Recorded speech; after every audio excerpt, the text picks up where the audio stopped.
دنیا میں کہیں نہ کہیں جنگ لگی ہے اور ہر جنگ کے پیچھے کسی نہ کسی طرح امریکہ خود ہے یا امریکہ کا ہاتھ ہے۔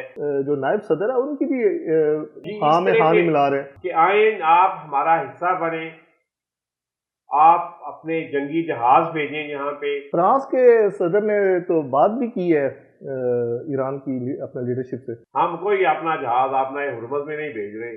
دو متکبر طاقتیں پورے وسائل لے کے چڑھ دوڑے، پورے مشرق وسطیٰ پر قبضے کا موقع دینے کے لیے ایران کے اوپر حملہ کر دیں۔ ابھی کچھ دن پہلے تو ٹرمپ بڑا طنز کر رہا تھا برطانیہ پہ۔ بسم اللہ الرحمن الرحیم، کیا ہم ایک ایسے دور میں داخل ہو چکے ہیں جہاں واشنگٹن کا حکم اب دنیا کے لیے حرف آخر نہیں رہا؟ تصور کریں وہ امریکہ جس کا ایک اشارہ عالمی منڈیوں میں زلزلہ لے آتا تھا، جس کی فوجوں کی ایک کال پر نیٹو حرکت میں آ جاتی تھی، آج ایران کے معاملے پر اپنے ہی دیرینہ اتحادیوں کو بنانے میں ناکام کیوں نظر آ رہا ہے؟ صدر ڈونلڈ ٹرمپ نے ایران کے گرد گھیرا تنگ کرنے کے لیے ابنائے ہرمز میں جس فوجی اتحاد کا خواب دیکھا تھا، اسے یورپ سے لے کر خلیج تک ٹھنڈی آ ملی ہے۔ جرمنی نے صاف کہہ دیا ہم اس کا حصہ نہیں، فرانس خاموش ہے اور خلیجی ممالک اب اپنی بقا کے لیے نئی راہیں تلاش کر رہے ہیں۔ میں ہوں عابد محمد مغل اور آپ دیکھ رہے ہیں رپورٹ ڈیجیٹل اور میرے ساتھ ہے حنیف صادق۔ السلام علیکم سر۔ جی بات سر، کیا سپر پاور کا جادو ختم ہو رہا ہے یا دنیا خاموشی سے ایک ایسے ملٹی پولر ورلڈ آرڈر کی طرف بڑھ رہی ہے جہاں اب امریکہ اکیلا تھانے دار نہیں؟ جی عابد صاحب، گزشتہ پوری صدی کے دوران 20ویں صدی میں ساری دنیا نے دیکھا کہ یہ دنیا یونیپولر نہیں تھی، یہ بائی پولر تھی۔ دو سپر طاقتوں کے درمیان تقسیم دنیا جنگوں کا شکار ہوئی، سرد جنگ کا شکار ہوئی، لیکن کوئی ایک ملک اس پوری دنیا کا چودھری نہیں تھا۔ سوویت یونین کے خاتمے کے بعد جب روس ایک نئے انداز میں پھر آیا تو یہ لوگ کہتے تھے کہ روس کی معیشت اتنی کمزور ہو گئی ہے اور امریکی معیشت اور فوجی طاقت اتنی مضبوط ہے کہ اب صرف امریکہ کا سکہ چلے گا۔ لیکن عملی طور پر چلا تو ہے نا سر، کچھ 20-25 سال آپ نے گزار لیے نا یونیپولر ورلڈ کے ساتھ، اور اس 20-25 سال کے عرصے کے دوران آپ دیکھ لیں مسلسل جنگیں لگی ہوئی ہیں۔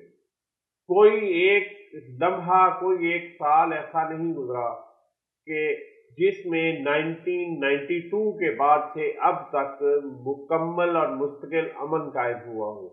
دنیا میں کہیں نہ کہیں جنگ لگی ہے اور ہر جنگ کے پیچھے کسی نہ کسی طرح امریکہ خود ہے یا امریکہ کا ہاتھ ہے یا امریکہ کا کسی حوالی کا ہاتھ ہے۔ اب جب اسرائیل کے ساتھ مل کے امریکہ نے ایران پر حملہ کیا تو پہلی مرتبہ، کیونکہ بظاہر کوئی ایسی وجہ نظر نہیں آتی تھی، چند مہینے پہلے ڈونلڈ ٹرمپ نے خود کہا کہ جی ہم نے ایران کی ایٹمی صلاحیت کو ختم کر دیا ہے اور ان کا پروگرام ہم نے تباہ کر دیا ہے۔ اس کے بعد دنیا کے پاس کوئی ایسی وجہ نہیں تھی کہ آپ دوبارہ پھر ایک اسرائیل کو خوش کرنے کے لیے اور ان کے مذہبی جو جذبات ان کے خیالات ہیں ان کو تقویت دینے کے لیے اور ان کو پورے مشرق وسطیٰ پر قبضے کا موقع دینے کے لیے ایران کے اوپر حملہ کر دیں۔ دنیا تو سمجھ رہی ہے نا ان کی باتوں کو، دنیا سمجھ رہی۔ آپ دیکھیں اس میں پہلے دن سے یورپ کے بڑے ممالک جو ہیں وہ حصہ بننے میں ہچکچاتے رہے۔ جی، برطانیہ بھی، فرانس بھی، یہی دو ابھی بڑی طاقتیں کچھ دن پہلے تو ٹرمپ بڑا طنز کر رہا تھا برطانیہ پہ کہ جی اب آپ وکٹری کا حصہ بننے آ رہے ہیں تو اب آپ کی ضرورت نہیں ہے، تو اب یہ کیا آپ کو ضرورت پڑ گئی ہے؟ جب آبنائے ہرمز بند ہوئی اور تیل کی تجارت اور دیگر اشیاء کی تجارت جو ہے وہ بڑے پیمانے پر متاثر ہوئی، تو پہلے امریکہ نے خود کوشش کی کہ اس کو بزور طاقت کھول دے، لیکن یہ رستہ نہیں کھل سکا۔ انہوں نے وحشیانہ بمباری بھی کی، میزائل بھی مارے ایران کے جزیرے کے اوپر، لیکن پھر بھی جب اس کو وہ کھلوانے میں کامیاب نہیں ہوئے تو انہوں نے یورپی ممالک سے اور دیگر بڑی عالمی فوجی طاقتوں سے کہا، چین کو بھی شامل کیا ہے سر؟ جی انہوں نے یہ کہا کہ آئیں آپ ہمارا حصہ بنیں، آپ اپنے جنگی جہاز بھیجیں یہاں پہ تاکہ ہم تجارتی جہازوں کو بحفاظت آبنائے حرمت سے گزار سکیں۔ اب ملکوں کے نام سنیں آپ جی، جنہوں نے کہا کہ جا بھائی تو اپنا کام کر، ہم تو نہیں اس کا حصہ بنتے۔ جو پہلے ہمیشہ حصہ بنتے تھے۔ جی یہ ہمیشہ اس کا حصہ بنتے تھے، برطانیہ، فرانس، جرمنی، اسپین، اٹلی، یونان، لگزمبرگ، رومانیہ، ڈنمارک اور نیدرلینڈ۔ ان سب نے واضح موقف دیا۔ انہوں نے بالکل واضح کہہ دیا، انہوں نے کہا جی ہم آپ کا حصہ نہیں بنتے اس جنگ میں، ہم کوئی اپنا جہاز اپنا حرمت میں نہیں بھیج رہے کہ وہ یہاں پہ تجارتی جہازوں کو گزارے۔ فرانس کے صدر نے تو بات بھی کی ہے ایران کی اپنے لیڈرشپ سے۔ جی انہوں نے بات بھی کی ہے۔ سب سے پہلے اور سب سے کھلا موقف جو تھا وہ جرمنی کا تھا، جی، جنہوں نے سب سے پہلے یہ کہا کہ یہ جنگ ہماری نہیں ہے، ہم اس کا حصہ نہیں بنیں گے، ہم اس میں بالکل الگ ہیں۔ اچھا یہ ایک تو ٹرمپ کے اپنے اتحادی بھی ساتھ چھوڑ گئے، لیکن دوسری طرف جو اسرائیل کی کوشش تھی کہ کسی طریقے سے خلیجی ممالک کو بھی شامل کر لیا جائے، تو خلیجی ممالک کا رسپانس کیسا رہا ہے؟ خلیجی ممالک سے پہلے 3 اور ملک ہیں، اچھا، چین، جاپان اور جنوبی کوریا۔ انہوں نے بھی واضح موقف دیا۔ سب سے زیادہ جو آبنائے حرمت بند ہونے سے متاثر ہوئے ہیں ملک، جی، ان میں چین پہلے نمبر پر ہے۔ چین کا آلموسٹ جن کے آپ سارا نہیں کہتے لیکن بہت زیادہ اس کی جو تیل کی مقدار ہے وہ آبنائے حرمت سے جاتی ہے، اس لیے وہ سب سے زیادہ متاثر ہونے والے ملکوں میں ہے۔ چین کی پھر ان ممالک کے ساتھ تجارت بھی بہت زیادہ ہے، لیکن ایران نے ویسے ایک اچھی آفر تو دی تھی کہ آپ ڈالر کے بجائے یوان کے ساتھ پیمنٹ کریں اور ہم گزرنے کا آپ کو رستہ دیں گے۔ وہ ایران نے ایک بہت اچھی چال چلی، جی جی بالکل، کہ وہ ساری کی ساری چال جو ہے وہ چائنا کے حق میں کی، لیکن چائنا نے اس کو رد کیا۔ چائنا نے کہا جی ہمیں نہیں کہ ہم اس جنگ کا حصہ بنیں اور یہاں پہ اپنے جنگی جہاز لائیں، اور یہ ٹرمپ کو واضح جواب مل گیا۔ اسی طرح جاپان اور کوریا نے بھی منع کر دیا کہ جی ہم اس کا حصہ نہیں بن رہے۔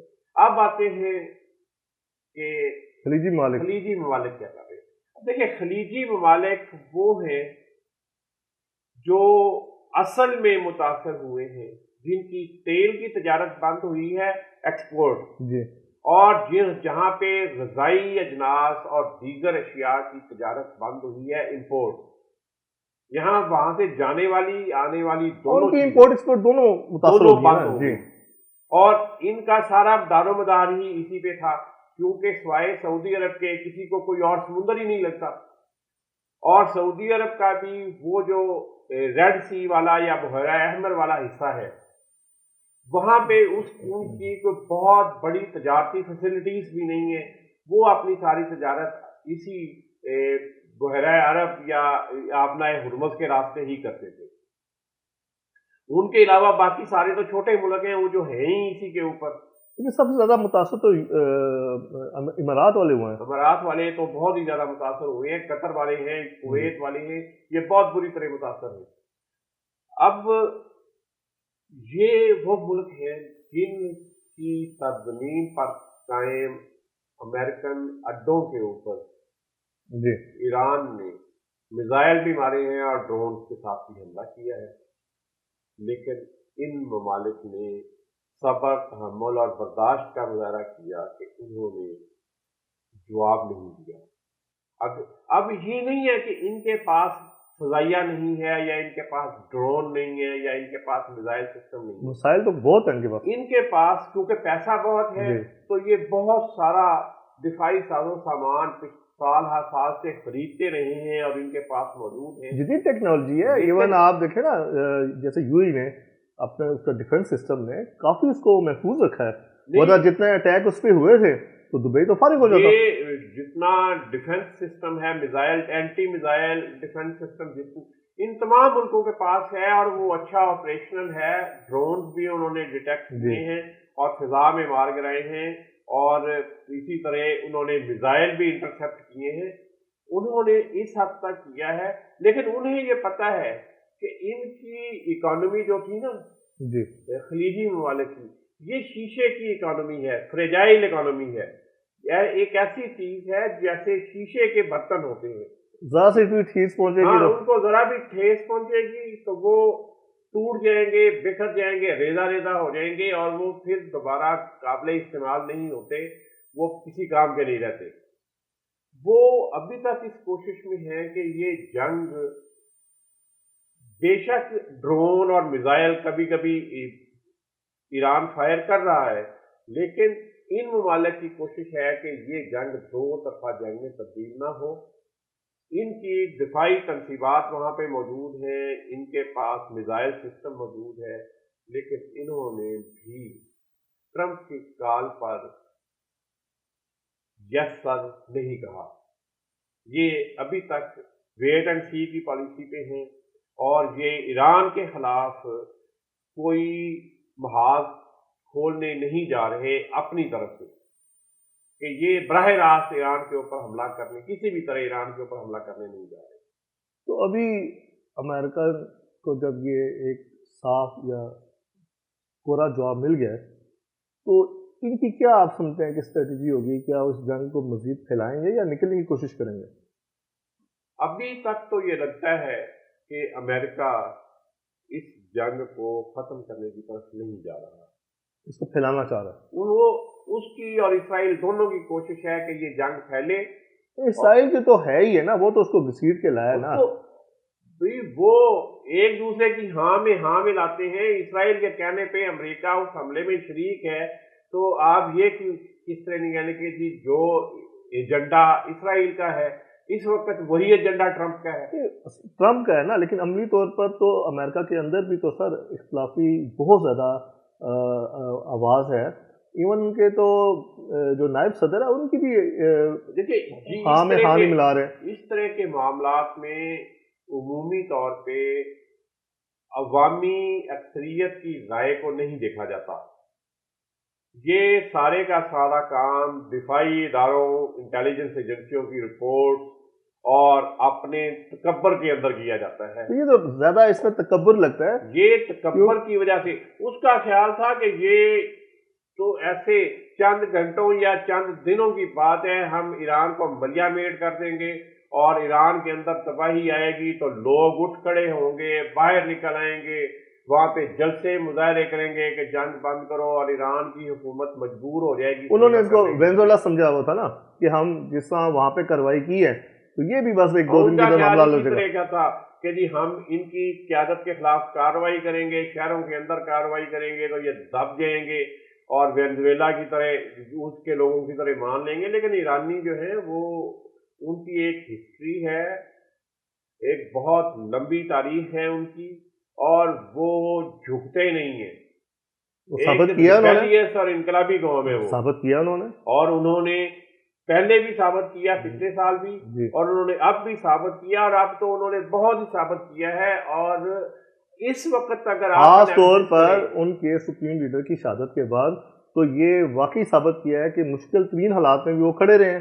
نہیں، سپریم لیڈر سید علی خامنائی کی شہادت کے بعد بھی ایران کے عزم اور استقامت میں اور ان کی حکمت عملی میں کسی طرح کا کوئی فرق نظر نہیں آیا۔ انہوں نے نیا لیڈر بھی منتخب کیا، وہ بھی اسی طرح ہارڈ لائنر ہے، اور وہ مسلسل امریکن اہداف کے اوپر اور اسرائیل کے اوپر، ان کے اوپر میزائل مار رہے ہیں، ان کے اوپر ڈرون پھینک رہے ہیں، اور وہاں پہ تباہی پھیلا رہے ہیں۔ بے شک وہ انٹرسیپٹ ہو رہے ہیں، لیکن پھر بھی بڑے پیمانے پر نقصان ہوا ہے۔ آپ دیکھ لیں کہ جنگ سے لے کے اب تک نیتن یاہو کہاں ہے؟ وہ تو کبھی اے آئی سے ویڈیوز بنی آ رہی ہیں، وہ تو کبھی کیا وہ شوگر ہے، کپ پکڑا ہوا ہے، وہ تو نظر آتا ہے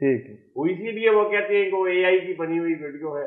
بھائی اس طرح کی ویڈیو کی بجائے آپ آئیں نا، آپ قوم سے خطاب فرمائیں، آپ جنگ کی صورتحال پر کوئی ٹرمپ کے ساتھ آ کے فرمائیں، پریس کانفرنس آپ کریں۔ کوئی ٹیلی فونک کال کریں کسی کے ساتھ، پتہ چلے کہ آپ موجود ہیں۔